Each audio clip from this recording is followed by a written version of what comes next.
Magandang araw mga kakutsero. Ito na naman po ang inyong lingkod na si Jigs na magbibigay sa inyo ng giya ngayong araw ng Miyerkules. Ngayon po ay meron po tayong 7 magagandang karera at ang start time po natin ay alas 5 ng hapon. Uulitin ko po, itong aking giya ay purely review and analysis ko lamang at walang halong information. Simulan na po natin. Race number 1 kung saan magsisimula po ang winner take all. 3-year-old maiden race, non-placer. Distance is 1,400 meters. Dito po, meron po tayo 7 kalahok. At kung mapapansin natin, ito galing sa stakes race. Numero 6, high octane, na sakay ni Jeffel Zarate.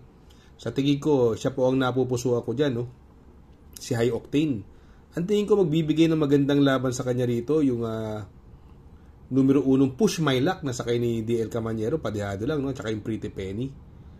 At pwede ring maisama, numero 2, si Pokot Boy. Pero para sa akin, itong race number 1, since Jeffel Zarate sakay nung numero 6, sosolohin ko na po yan.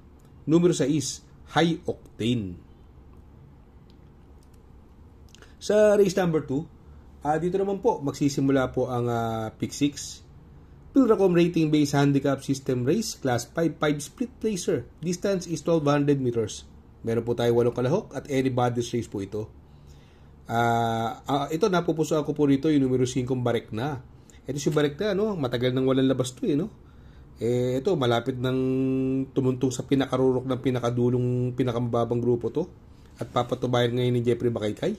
Sana naman po ilabas na ng may-ari ito, si Barekna, Kaya makitulog lang po kayo sa mga koneksyon. Pag nilabas po yan, sa tingin ko medyo lamang po yan.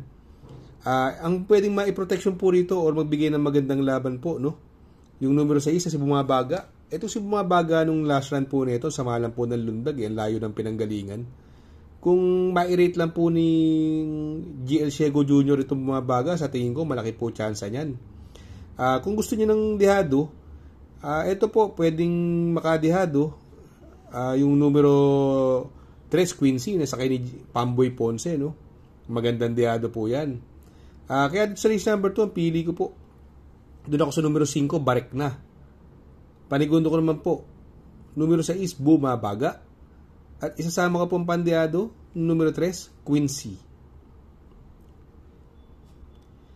Sa race number 3, kung saan po magsisimula ang pick 5. 3-year-old group race, 6 non-placer. Distance is 1,400 meters. At dito po, meron po tayong 6 na kalahok.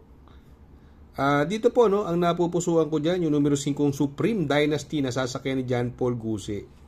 Yan si Supreme Dynasty, sumali din po ng malaking karera yan sa 3-year-old. Although wala siya nakuha ron, pero bumigla po yan. At may preba po yan na 1.27 sa 1,400 meters. Sa tingin ko, siya ang horse to beat sa laban na ito. Ang tingin ko magbibigay ng magandang laban sa kanya, yung sakay ni Pamboy Ponce numero 2, si The King's Charm. Si The King's Charm, may 1.27 media rin po yan. Siya ang tingin ko mahigpit na makakalaban yan. Sa tingin ko, sa kanilang dalawa, 2 horse race na lang po itong karerang ito. Pero ang napupusuan ko po dyan, doon ako sa numero 5 Supreme Dynasty. Panigundo ko naman po, numero 2, The King's Charm.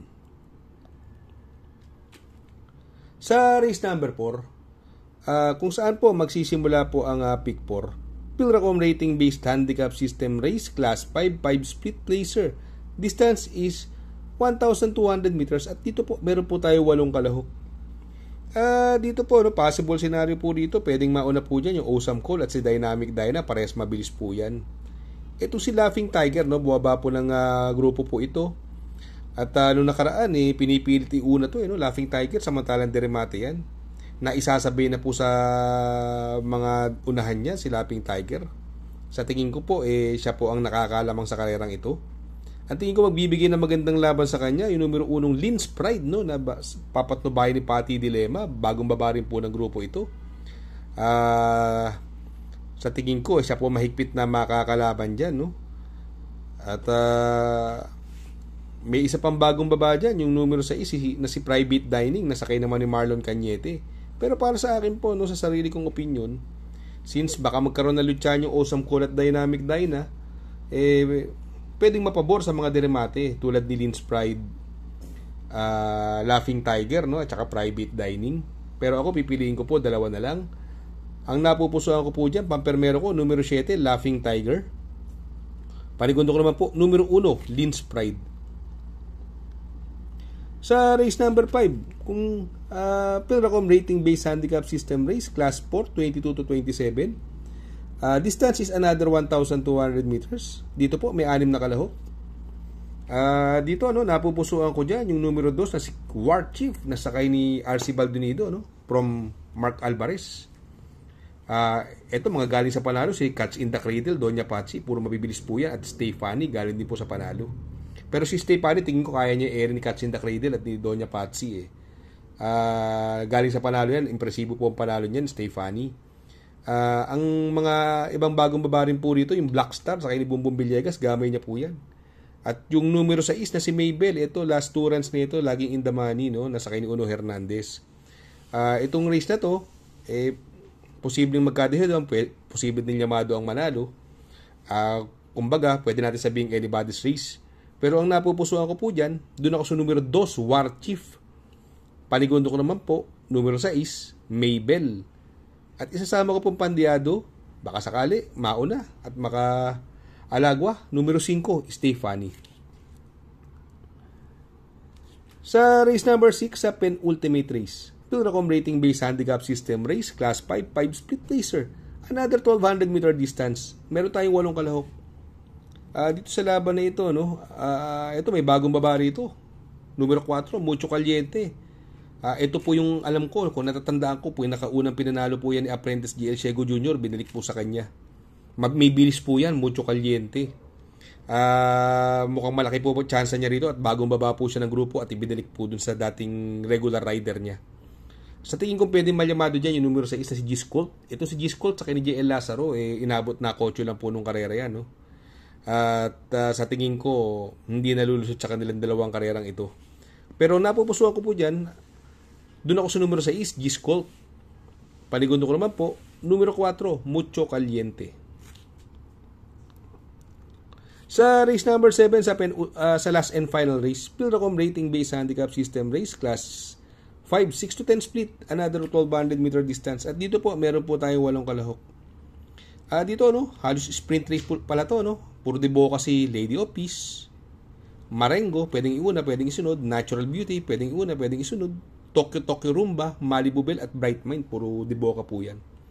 Kung sakaling magkaroon ng lutyahan, pwede mapabor kay Marengo at Natural Beauty. At sa tingin ko sila na rin po ang napupusuan ko dyan. Kaya dito sa race number 5, ang pili ko po, doon ako sa numero 3, Marengo. Gamay po ng may sa kanya yan. Ilang beses pinanalo ni JL Santiago yan, dihado pa. Ang panigundo ko naman po, numero 4, Natural Beauty. Mega shoutout, Mega shoutout po kay brother Axel Andrade. Mega shoutout. Mega shoutout din po kay Sir Mar Agkawili from Ottawa, Canada. Mega shoutout din po. Shoutout nga pala kay Sir Pax ng Barkadahan OTV. Located po siya sa 1139 New Antipolo Street, Corner Vargas. Malapit lang po sa Abad Santos, yung bagong ginawang tulay. Very convenient and attentive po ang mga tao. Pwede po kayong mag-EB at party while betting on racing. Baka magawi kayo dyan sa Herrera, Corner Oroqueta. Andyan po ang Pipay's Halo-Halo. Ang isa sa pinakamasarap na halo-halo at homemade lahat ng ingredients po dyan. Ultimo Ice Cream. Tabi lang po yan ng Pares at tatapat po ng Kapihan. Shout out kay Sir Arnel Mendoza. Please support his channel. Shout out po Sir Arnel Mendoza. Good luck mga kakutsero. Sana po matapat ang ating giya at yung mga nakasunod, sana po ay magsitama po kayo. Ako yung makikiusap lamang at makikisuyo sa inyo na please like, share, subscribe, and hit the notification bell para update kayo sa aking mga giya. Good luck po and happy racing.